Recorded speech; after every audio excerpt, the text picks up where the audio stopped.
मान लो कोई व्यापार में अगर तकलीफ हो, कमाई अच्छी नहीं हो रही हो, व्यापार नहीं चल रहा हो, तो निवेदन करूंगा कि किसी के चक्कर में मत पड़ना, कहीं जाकर पूछना मत ही। केवल देव उठनी एकादशी के दिन, जो अभी आने वाली है कार्तिक के महीने में देव उठनी एकादशी, इस दिन एक सिक्का, जब रात्रि को आप तुलसी जी की पूजन करें, ठाकुर जी की पूजन करें, एक सिक्का उसको नीचे रखकर उसको भगवान को विराजमान कर तुलसी माता या शालिग्राम जी को विराजमान कर फिर पूजन करें।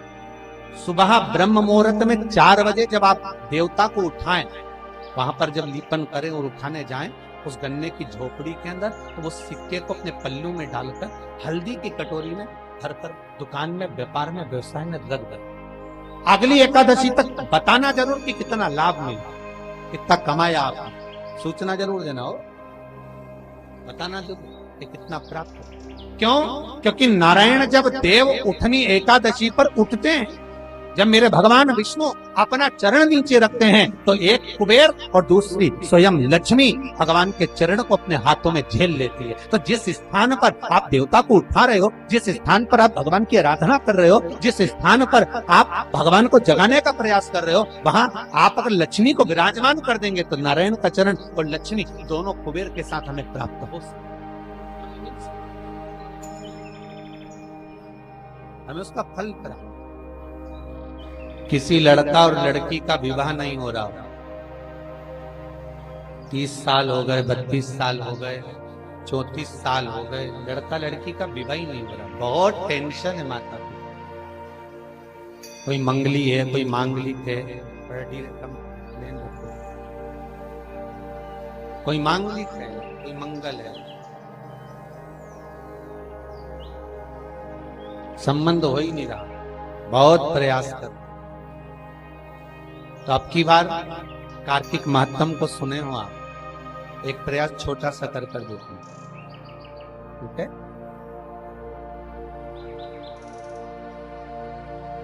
चार दिशा का स्मरण करिए, पूरब, पश्चिम, उत्तर, दक्षिण। हथेली पर आटे का दीप लगाइए, घी भर लीजिए और 4 बत्ती उसमें अलग अलग रख लीजिए। थोड़ा सा पीला चावल हल्दी में कर उसमें डाल दीजिए। जो लड़का और लड़की का विवाह करना, उसी के हाथ में देना है। और देव उठनी एकादशी के दिन,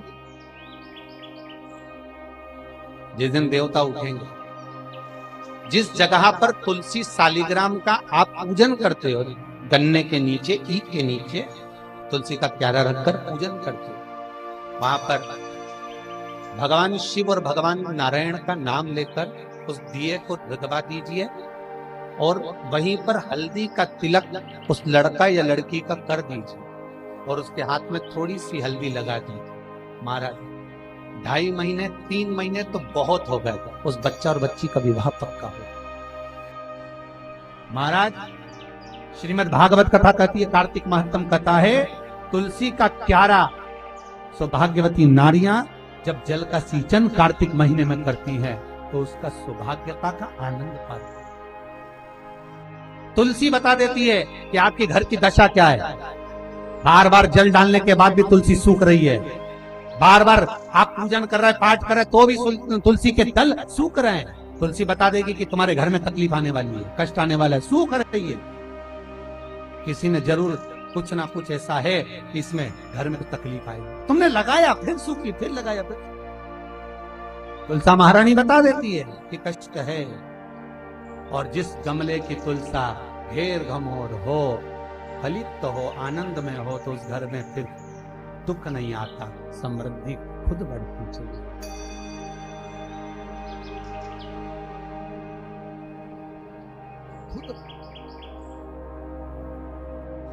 कितना सुंदर व्याख्यान है महाराज स्कंद पुराण।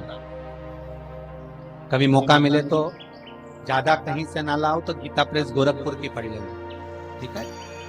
स्कंद पुराण में कार्तिक खंड को उतारना, और कार्तिक खंड को उठाकर पढ़ोगे तो उसमें यहां तक लिखा हुआ है कि मान लो अगर किसी नारी का बार बार अवर्षण हो रहा है, संतान तक नहीं हो रही है, और बार बार बच्चा पूर्ण नहीं हो पाता।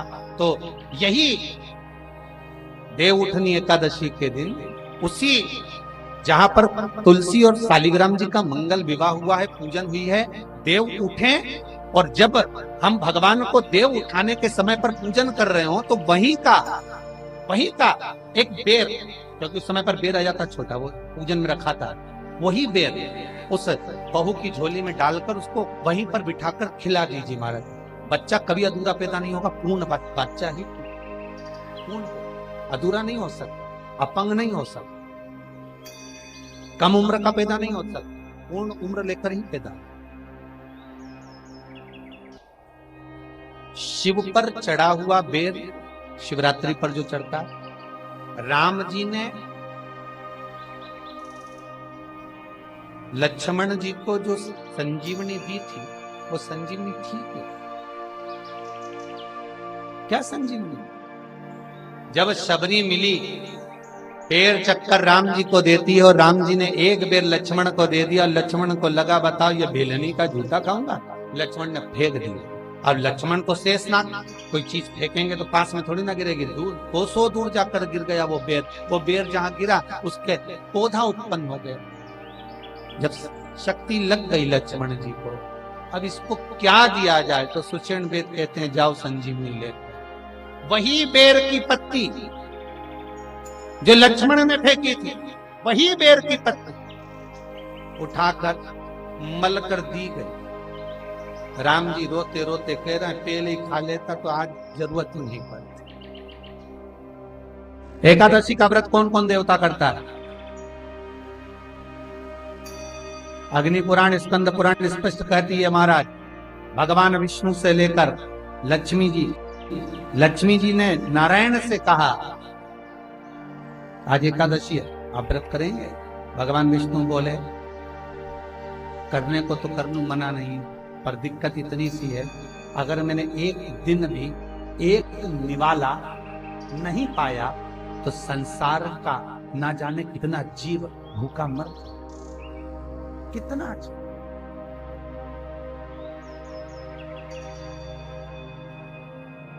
लक्ष्मी जी ने कहा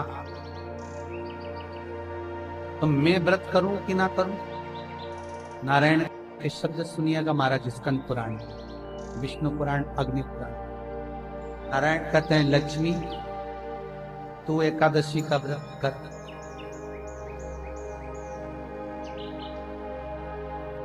मेरे करने से क्या फल होगा? भगवान विष्णु अपनी पटरानी लक्ष्मी से कहते हैं, अपनी धर्मपत्नी से कहते हैं, लक्ष्मी नारायण अगर एक क्षण खाया बिना रह जाए तो पृथ्वी पर अनाज उत्पन्न नहीं होता, जमीन पर जो बीज बोया जाता है वो बंजर हो जाता है। अगर नारायण ना खाए तो अन्न का भाग मिलता नहीं है। संसार का लोग जलचर, थलचर, वायुचर सब भूखे मर जाए।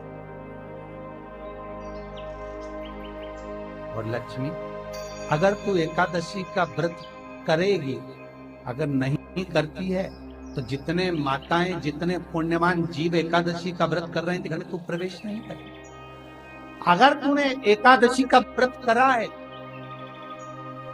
और संसार का कोई मानव, चाहे जलचर हो, थलचर हो, वायुचर हो, जीव किसी भी तरह से अगर एकादशी का व्रत कर लिया है तो तू कम से कम उस घर में प्रवेश तो कर जाए। इसलिए तेरा एकादशी का व्रत करना है।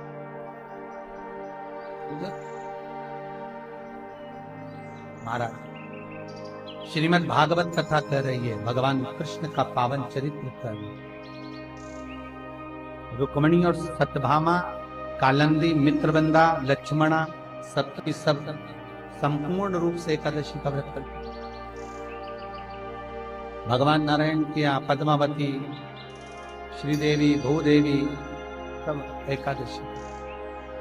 श्रीमद् भागवत कथा वर्णन कर रही है, कार्तिक महत्तम कह रहा है कि आपके जीवन में करा हुआ पुण्य सत्कर्म अर्थात हमारा जो जन्म हुआ है वो केवल भगवत भजन के लिए, स्मरण के लिए, कीर्तन के लिए, नाम जाप के करो भगवत भजन। देखो हिंदू धर्म में कोई भी त्योहार ऐसा नहीं है जिससे फल ना लिए।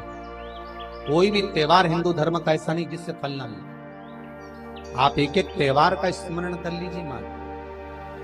बस आज के जमाने में त्योहार को केवल एक ढोंग बताया जाए। जैसे करवा चौथ का दिन आया तो कई प्रवचन करता, कई लोग जो प्रवचन देते हैं, कई हम लोगों ने भी सुना, कई की क्लिपिंग और व्हाट्सएप पे चलती है। कई लोग उसमें कह देते हैं कि उल्लू एक बार लक्ष्मी जी के पास गया और जाकर कहा हमारी पूजन नहीं होती तो लक्ष्मी जी ने कह दिया कि करवा चौथ के दिन। ऐसी जो क्लिपिंग और बनती है गलत है।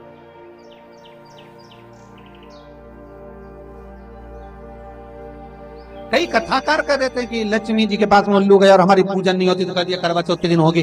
तो ये क्लिपिंग गलत है। ये इस तरह के जो मैसेज जगत में भेजे जाते हैं, व्हाट्सएप पर चलते हैं, इसका विरोध ये गलत। हमारे हिंदू धर्म का एक एक त्योहार, हमारे हिंदू धर्म का एक एक रीत रिवाज, हमारे भारत की भूमि का एक एक त्योहार हमें सुख और समृद्धि देने वाला, कोई साधारण नहीं है। सुख समृद्धि देने, वैभव देने, एक एक त्योहार, चाहे वो दिसंबर के महीने में आ रही हो हनुमान अष्टमी क्यों ना, चाहे कार्तिक पूर्णिमा क्यों ना, एकादशी क्यों ना, द्वादशी क्यों ना। क्यों? हमारे पूर्वजों ने ये सारी तिथियों का निर्माण कर शंकर भगवान के श्री विग्रह के सामने ये वारों का निर्माण हुआ था। रविवार, सोमवार, मंगल, बुध, गुरु, शुक्र, शनि, ये शंकर ने बना। तिथि शंकर ने बनाई, वार शंकर ने बनाए। एक एक जो पल है, घड़ी है, उसका जो निर्माण जो किया है वो शिव ही करे। तो कोई साधारण नहीं,